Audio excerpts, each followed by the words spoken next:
Now at 6, we'll examine the new Missouri governor's executive orders cracking down on crime and illegal immigration. Plus, tax time is here for many people, but how to choose the right help. We have advice from the Regional Better Business Bureau. And the Gordon Parks Museum in Fort Scott celebrates the life of Dr. Martin Luther King Jr. The 4 states' most watched news starts now. Missouri Governor Mike Kehoe signed 6 executive orders since taking office on Monday. This is KOAM News at 6. I'm Dow Quick. It's part of his Safer Missouri plan. KOAM Samantha Walker breaks down how one executive order aims to further cooperation among law enforcement agencies. During his inaugural address, Missouri Governor Mike Kehoe detailed his plans to make Missouri safer, taking action through a series of executive orders. One establishes Operation Relentless Pursuit, an initiative to locate and apprehend fugitives with felony arrest warrants.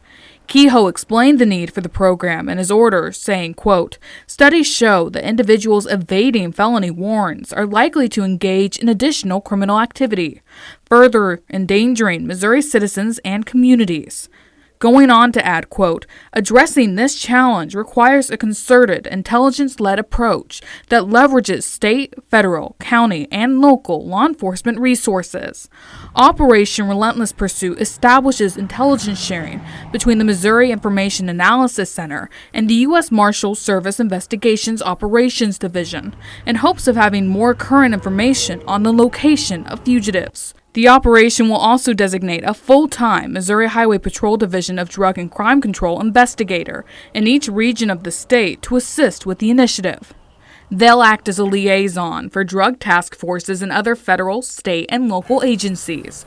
The executive order encourages collaboration between national, state, county, and municipal law enforcement agencies.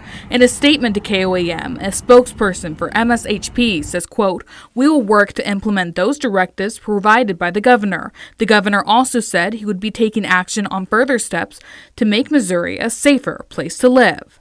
Governor Kehoe is expected to detail more of his implementation plans for orders like Operation Relentless Pursuit during his State of the State address on January 28th. Reporting, I'm Samantha Walker, KOAM News. Governor plans to implement more of the Safer Missouri plan within the coming weeks. You can learn more about the executive orders Kehoe has signed so far on our website, KOAMnewsnow.com. Chris Warner joins us now with our first look at the weather. Yeah, we had a pretty decent day. Temperatures slowly beginning to warm. This is a look from earlier this morning. MoDOT camera at 20th and Rangeline and Joplin. Looking back to the south, skies were clear. Plentiful sunshine, and like I said, temperatures gradually warming. Compared to yesterday, we did do a little warming, and see we're a little closer to normal. In fact, we're just a couple degrees off for our low and high. Started at 23, made it to 42. And as we take a look at the temperature trends, you can see that average high of 44. We were pretty cold on Monday. Not too bad yesterday, doing all right for today. And as we head toward Friday, take a look at some of these temperatures going above average out there. As we go through the rest of the overnight hours, we're still looking at mostly clear skies, maybe a cloud or two, and we'll have southwest winds picking up a bit, occasionally gusting to 20, and our temperatures dropping back down into the upper 20s and low 30s. We're going to have a full forecast, talk about the warm weather and the next round of cold weather here in just a few more minutes. Chris, thanks. Tax season's just around the corner, and for a lot of people, choosing the right professional to work with is essential to the filing process. Many considerations going into making that choice, including familiarity with tax laws, deductions, tax credits, and filing jointly or separately for a married couple. You want to ask questions about how long it's going to take to get your return, and certainly how much it's going to cost. And then something folks don't think about is, how are you going to keep my information safe?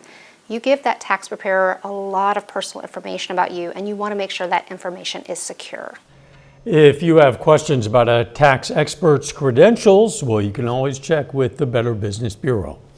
Downstream Casino and Resort was all business today. The Quapaw, Oklahoma Casino welcomed the Joplin Chamber of Commerce Annual Business Expo. It's the region's largest annual business showcase with more than 100 exhibitors. This one-day event provided an opportunity for businesses to network with other businesses and potential customers. It feels great, actually. I love seeing different and small business, well, not really small businesses, but local businesses, and getting to network and collab with them. I think that's super fun. I haven't seen a lot of faces, just their signage, to put faces with their businesses. I think that's super cool. The theme for this 32nd annual event was Out of This World Expo. If you're looking for an affordable form of dental care, well, some students at MSSU might have you covered.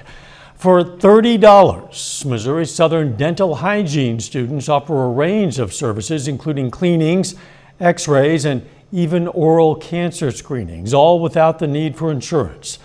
Professors say it's not only an opportunity for students to master essential skills, but also a chance to give back to the community. So we really need people in the community to volunteer or have their time to come out for our students to clean their teeth. It's a fantastic deal. It's $30, which can include sealants, fluoride varnish.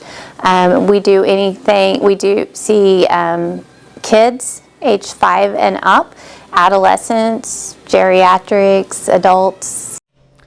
We're going to drill deeper into this program tonight on KOAM News at 10.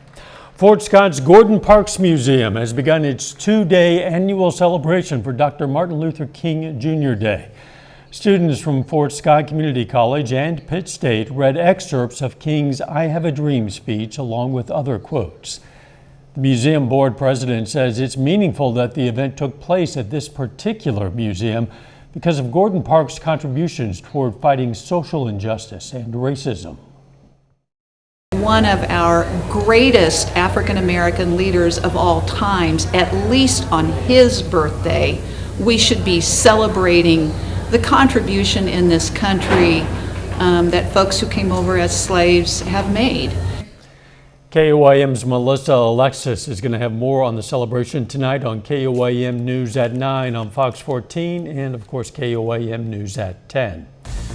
Pittsburgh and Frontenac renewed their rivalry on the wrestling mat today. John Dales has a preview of the Crosstown Throwdown later in sports, including one wrestler's inspirational story. That's coming up, but first. A pair of brothers from Joplin are currently fighting fires in California. I'm Anthony Saviello from the KOAM Newsroom. I'll have more on that story coming up. Two brothers from Joplin have found themselves helping to save lives in California as those intense and dangerous wildfires continue to wreak havoc. KOAM's Anthony Saviello spoke with their mother about not only what her sons but also her family are going through. I'm ridiculously proud of them. Erica Christensen has good reason to be proud of her two boys, Jacob and Jaron. So right now they're just making sure that none of the embers that are being blown around start a fire, and that there are no arsons. Both former Marines now find themselves in California, working to control the fires that have destroyed over 12,000 structures and claimed the lives of dozens. Their leader got a message that, do you have anybody that'd be willing to go? And the boys were like, absolutely, 100%. Sign me up. Despite their courage, their mother still worries. Yeah, a little bit. I told them that they could maybe man the check-in station or something. Sure. They said no. However, there's peace of mind, knowing they're looking out for each other. Probably telling Jaron to look out for Jake. Jake is a little more like a bull in a china closet. And Jaron's a bit quieter, a little more, he thinks things through a bit more. For those moms out there going through the same thing, Erica says, we should get coffee and then we can cry together. Yeah. Stay busy. And for those affected by the fires in California. In California, not to worry though. My superheroes are there. It's going to be fine. Anthony Saviello, KOAM News. Erica tells us her uncle is also in California helping with the Red Cross. Authorities investigate the cause of an early morning house fire in Galena, Kansas. Multiple agencies responded to that fire at 4 a.m. in the 1000 block of Bellevue Street. Authorities say the flames were large enough to melt the siding of nearby homes. That house that burned was not occupied. Authorities in Joplin had their hands full with a series of crashes this morning. Reports of a crash came in at about 11:30 on 249 near Zora. Responders came upon a series of crashes where some vehicles had struck each other and some vehicles had struck debris. 5 vehicles required towing from that scene. One person was taken to the hospital with minor injuries.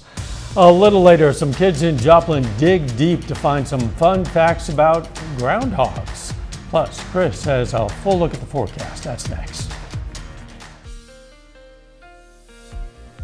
So we've had a pretty decent day out there. Temperatures again gradually warming, and they will continue to do so over the next couple of days before our next Arctic blast rolls into the area, something I know we're not necessarily looking forward to. This is a look from earlier today, a KDOT camera just south of Pittsburgh on Highway 69. Now, in some areas like Joplin and along the Kansas-Oklahoma border, parts of I-44 on the Missouri side, got a little bit of light snow yesterday, got a bit of a dusting. You can see that is not the case here. Even if there was a little, it would be gone by now. But through the morning hours, no snow south of Pittsburgh, but then cameras down in Joplin showed where that little dusting came in. But otherwise, today's been a great day. Sunny skies out there looking good. As we head into our Thursday, it's not going to be too bad. Now, we'll have gusty winds overnight tonight. They'll ease back up again onto our Thursday. We'll be mostly clear, so we're talking a passing cloud or two out there. We started Wednesday into the teens and 20s. We're going to start tomorrow into the upper 20s and low 30s. And as we head to noon on Thursday, take a look at some of these temperatures already looking pretty good as we're into the low to mid 40s or even into the upper 40s, maybe some low 50s in our far southern counties. And this warmer weather is going to stick around again for at least one more day after tomorrow through Friday. And then things are going to change, which we will show you. So by Thursday evening, we're not looking too bad. Slowly cooling back down, but temperatures going maybe even a bit above normal for some of us out there. Then as we go later into Thursday and into Friday morning, winds are going to shift out of the south, and they are going to really start to ramp up, especially as we head into Friday. We'll have gusty south winds. Excuse me. And we are starting our day even warmer out there as we're into the 30s. Upper 30s even at 6 o'clock Friday morning. That's ahead of a couple of things. One, clouds begin rolling in, and as we head into the afternoon, at least into the southeastern portions of our area, could get a stray shower or two.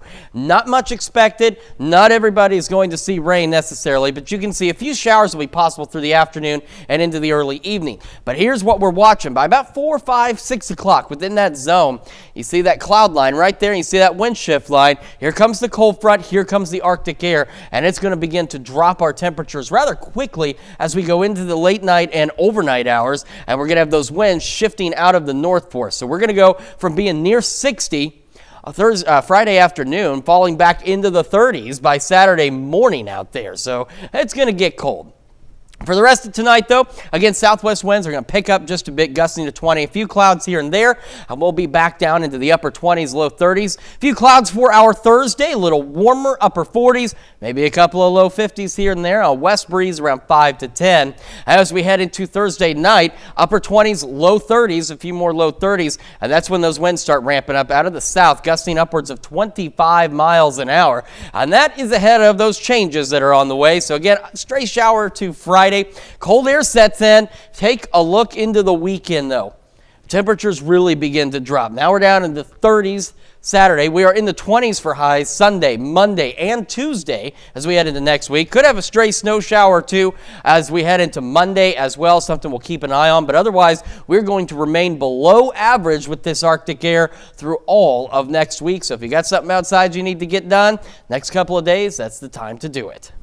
All right, Chris, thanks. Still ahead, Pittsburgh and Frontenac High School square off on the wrestling mat, and Pitt State basketball returns home to face Rogers State. John Dales has those stories and more coming up next in sports. Hey, welcome into sports. I'm John Dales. The 4 states are full of talented wrestlers. Last season, we had dozens of them advance to their respective state tournaments. This evening, several of those same names are in action as the 6th annual Crosstown Throwdown between Pittsburgh and Frontenac takes place in the home of the Raiders. The Purple Dragons boys and girls won last year's duel, which took place in Pittsburgh. This year's event also has t-shirts being sold to benefit Pittsburgh wrestler Alyssa Hayden-Rich, who is courageously battling cancer. The message from PHS: her fight is our fight. We'll have the highlights from the 2025 edition of the Crosstown Throwdown later tonight at 9 and 10. Well, tonight we also get to see the red-hot Pittsburgh State women's basketball team. The Gorillas are winners of 5 in a row and 14 of their last 15, which has them moved up to number 12 in the nation in this week's Top 25 poll. Tonight, the Gorillas are at home against Rogers State. Now, this game is underway as we come on the air, getting towards halftime. Not only does PSU have all those aforementioned accolades, it also has the two-time defending Conference Player of the Week, Corinna Gerber, who has 3 double-doubles in her last 4 games. We'll have highlights and post-game interviews from this one later tonight. Entering play tonight, here's a look at the conference standings for women's basketball in the MIAA. No surprise to see the Gorillas standing alone atop the conference. Missouri Western not too far behind. Those two teams will see each other in a month. PSU also has yet to face Fort Hays State, who's ranked 7th in the country, and Nebraska Kearney. Those games will be next month as well. After tonight's women's basketball game, PSU men's hoops takes the floor at John Lance Arena and takes on Rogers State. Jeff Bosch's team lost each of its last 2 home games. Both of those were tight contests. A 4-point loss to Northeastern State 2 Saturdays ago. Then a week ago yesterday, the Gorillas blew an 18-point lead against Missouri Southern. They did bounce back, though, with a win against Newman last time out. We'll have these highlights as well later tonight at 10. And here's a look at the MIAA standings before that contest tips off. Washburn, undefeated in conference play and undefeated on the entire season as well. The Ichabods are the #1 ranked team in the nation, according to the most recent NABC coaches poll. Pittsburgh State is in a 3-way tie for 2nd. Missouri Southern, meanwhile, is tied for 7th place. That's it for sports. We're back after this. Here's a look at what's coming up on KOAM News at 9 on Fox 14. We're going to have the latest on a low-cost dental program at Missouri Southern. Plus, new White House administration means cabinet picks and confirmation hearings. And we're going to have more details for you about the Gordon Parks Museum in Fort Scott celebrating the life and legacy of Dr. Martin Luther King Jr. Those stories and a lot more tonight, KOAM News at 9 on Fox 14. Now let's check back with Chris for a final look at the forecast. We've got ourselves, again, not too bad as we head into tomorrow. A little warmer, upper 40s, maybe some low 50s, mid 50s. Upper 50s possible on Friday. Clouds increasing, winds increasing with a few shower chances. Friday evening, that cold front rolls through. Here comes that Arctic air. Brings us well below normal through the weekend and into next week with the chance of maybe a few snow showers on Monday.